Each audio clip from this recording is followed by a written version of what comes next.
Ang top 10 most unusual foods sa Pilipinas ay nagpapakita ng mayamang kultura, tradisyon at kakaibang paraan ng mga Pilipino sa paghahanda at pagtangkilik ng pagkain. Ipinapakita nito ang pagiging malikhain at maparaan ng mga Pilipino sa paggamit ng iba't ibang sangkap at pamamaraan ng pagluluto na ipinasa mula sa mga ninuno hanggang sa kasalukuyan. Bukod dito, ang mga ganitong pagkain ay nagiging bahagi ng pagkakakilanlan ng bawat rehiyon at nagsisilbing patunay ng yaman ng kultura ng bansa. Para sa mga dayuhan at turista, ang mga kakaibang pagkaing ito ay nagiging isang natatanging karanasan na kanilang sinusubukan upang mas makilala ang kultura ng Pilipinas. Dahil dito, nagiging tulay ang mga unusual foods upang mas makilala ng mundo ang natatanging lasa, tradisyon, at kagandahan ng kulturang Pilipino. Ito ang top 10 most unusual foods in the Philippines. Number 1, balut. Ang balut ay isa sa mga pinakasikat at pinakakakaibang pagkain sa Pilipinas. Ito ay isang fertilized na itlog ng baybe na may bahagyang nabuong sisiw sa loob at karaniwang pinakukuluan bago kainin. Kilala ito bilang masustansiyang street food na mayaman sa protina at madalas na kinakain bilang merienda o pulutan. Karaniwan itong nilalagyan ng kaunting asin o suka upang mas sumarap. Bagamat karaniwan at paborito ito ng maraming Pilipino, itinuturing itong kakaiba o nakagugulat ng mga dayuhan dahil sa itsura at laman nito.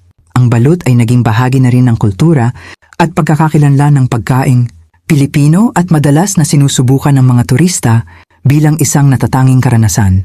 Number 2, tamalok.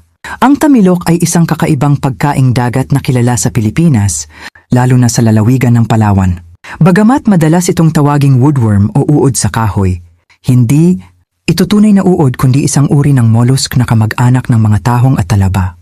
Naninirahan ito sa loob ng mga nabubulok na troso at bakawan sa tabing dagat kung saan ito kumakain ng kahoy.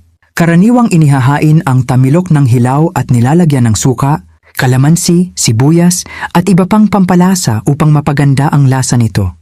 Dahil sa malambot nitong tekstura at natatanging anyo, itinuturing ito ng marami bilang isang kakaibang delicacy. Maraming turista ang sumusubok ng tamilok bilang bahagi ng kanilang karanasan sa pagtuklas ng mga natatanging pagkaing Pilipino. Number 3, Betamax.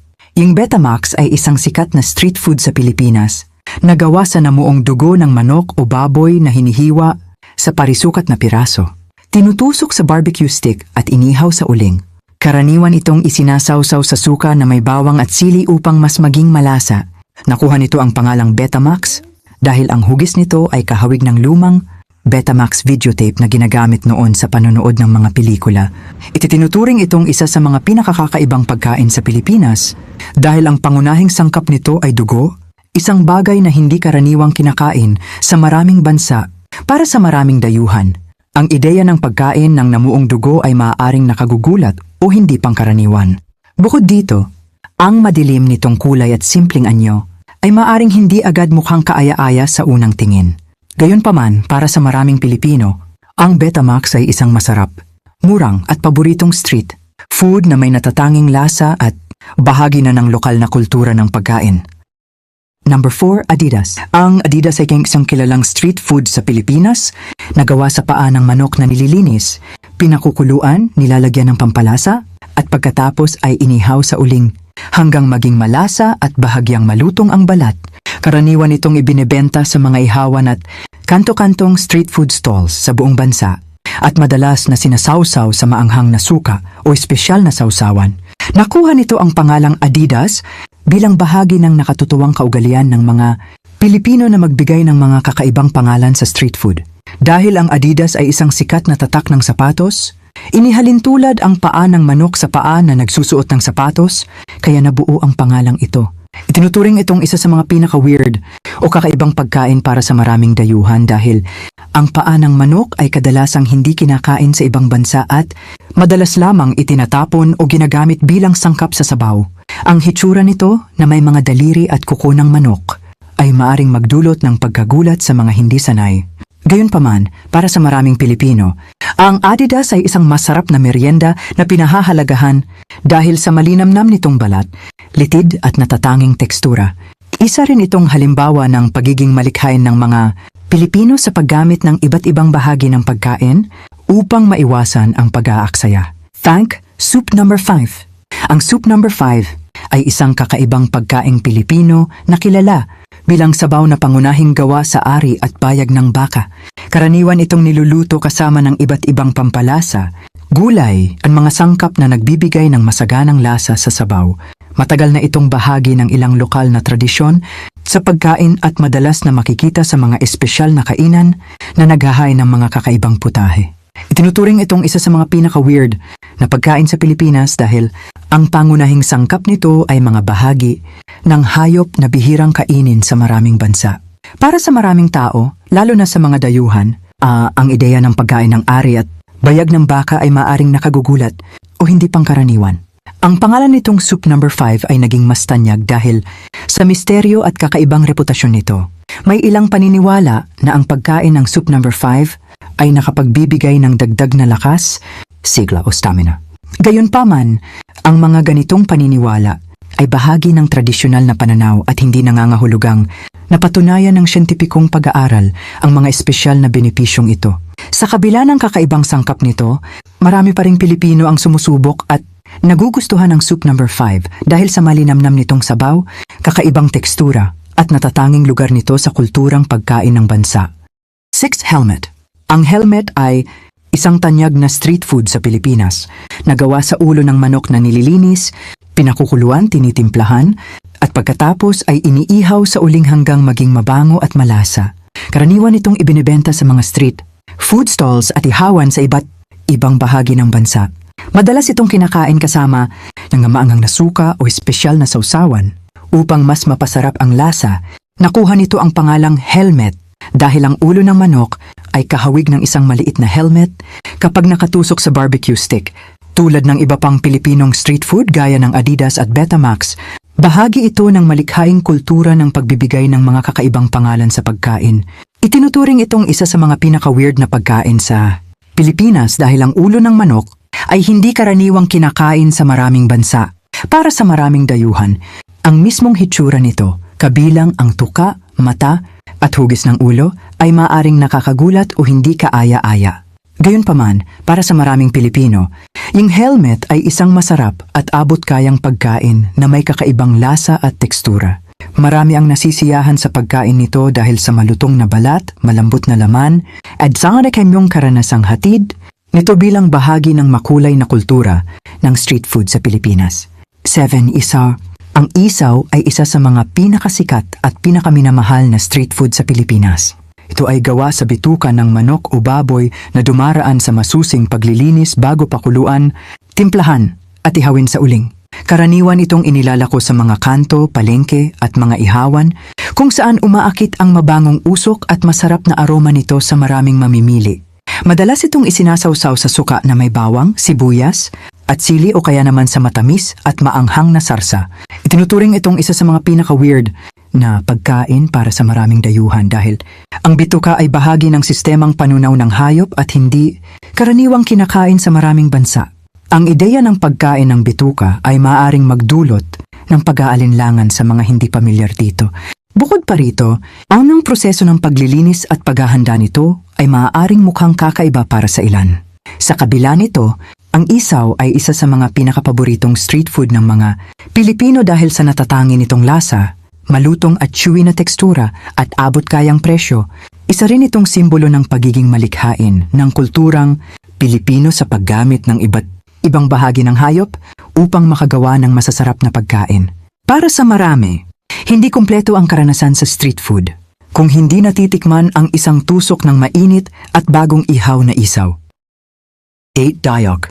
Ang dayok ay isang tradisyonal na pagkain mula sa Hilagang, Luzon na gawa sa isdang sumailalim sa proseso ng fermentation o pagbuburo.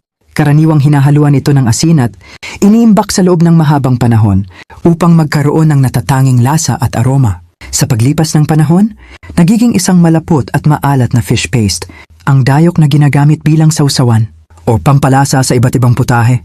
Itinuturing itong isa sa mga pinaka-weird na pagkain sa Pilipinas dahil sa napakalakas at Matapang nitong amoy na maaaring maging hindi ka nais-nais para sa mga taong hindi sanay dito. Para sa maraming dayuhan at maging sa ilang Pilipino mula sa ibang rehiyon, ang amoy nito ay maaring nakagugulat sa unang pagkakataon. Ang proseso rin ng pagbuburo ng isda sa loob ng mahabang panahon ay isang bagay na kakaiba para sa mga hindi pamilyar sa ganitong uri ng pagkain. Sa kabila ng matapang na amoy nito, ang dayok ay paborito ng maraming tao sa Hilagang Luzon dahil sa malalim, maalat at umami na lasa na naidaragdag nito sa pagkain. Bahagi rin ito ng mayamang tradisyon, eskultura ng mga pamayanang nagpasalin-salin ng paraan ng paggawa nito sa loob ng maraming henerasyon. Para sa mga mahilig sa mga fermented na pagkain, ang dayok ay isang natatanging delicacy na nagpapakita ng pagkakaiba-iba at pagiging malikhain ng lutuing Pilipino. 9. Pagpag.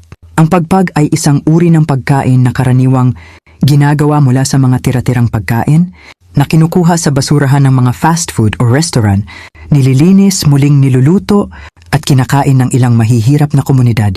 Ito ay itinuturing na isa sa mga pinakakakaiba o weirdest na pagkain sa Pilipinas dahil nagmumula ito sa mga pagkaing itinapon na at muling pinoproseso upang maging ligtas na kainin. Ang pagpag ay hindi lamang kakaibang pagkain, kundi isang malinaw na larawan ng matinding kahirapan at kakulangan sa pagkain na nararanasan ng ilang Pilipino. Para sa mga dayuhan at turista, nakakagulat ang konsepto ng pagkain mula sa mga itinapong tira-tira kaya ito ay madalas na napapasama sa listahan ng mga pinakaunikong pagkain sa bansa. Gayunpaman, para sa ilang komunidad, ang pagpag ay nagsisilbing paraan upang mabawasan ang gutom at makaraos sa araw-araw na pamumuhay. Ipinapakita nito ang katatagan, pagiging maparaan at kakayahang mabuhay ng mga Pilipino sa kabila ng matitinding hamon sa buhay. 10. Abuos. Ang abuos ay isang kakaibang tradisyonal na pagkain sa Pilipinas na binubuo ng mga itlog ng langgam at kung minsan ay kasama rin ang mga batang langgam. Ito ay karaniwang matatagpuan sa ilang bahagi ng Bicol Region kung saan matagal na itong bahagi ng lokal na kultura at lutuing bayan. Ang mga itlog ng langgam ay maingat na kinokolekta mula sa kanilang pugad at niluluto kasama ng bawang, sibuyas, kamatis at iba pang simpleng pampalasa. Maaari rin itong ihalo sa gulay o gawing pangunahing ulam na kinakain kasama ng mainit na kanin. Itinuturing itong isa sa mga pinaka-weird na pagkain sa Pilipinas dahil ang pangunahing sangkap nito ay mga itlog ng langgam, isang bagay na bihirang kainin sa maraming bahagi ng mundo. Para sa maraming dayuhan at maging sa ilang Pilipino, ang ideya ng pagkain ng mga insekto at kanilang mga itlog ay maaaring mukhang kakaiba o nakagugulat. Ang paraan ng pagkuha nito mula sa mga pugad ng langgam ay nagdaragdag din sa pagiging natatangi ng pagkain ito. Sa kabila ng kakaibang konsepto nito, ang abuos ay pinahahalagahan ng maraming lokal dahil sa masarap nitong lasa at natatanging tekstura. Kapag naluto ng maayos, ang mga itlog ng langgam ay nagiging malambot at may bahagyang malinamnam at maasim na lasa. Para sa mga komunidad na matagal nang kumakain nito, ang abuos ay hindi lamang isang pagkain, kundi bahagi rin ng kanilang pamana, tradisyon, at malikhaing paggamit ng mga likas na yaman na matatagpuan sa kanilang kapaligiran. Maraming turista at food adventurers ang sumusubok nito bilang isang pambihirang karanasan sa pagtuklas ng mga kakaibang pagkain sa Pilipinas. Fun fact, sa mga dayuhan, ang balut, tamilok, at soup number 5 ang kadalasang itinuturing na pinakakakaiba.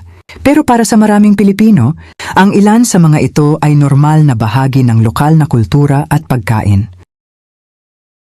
I-comment mo ano ang pinaka-weird na food sa Pilipinas na natikman mo. Kapag nagustuhan mo ang aking video, please like and subscribe.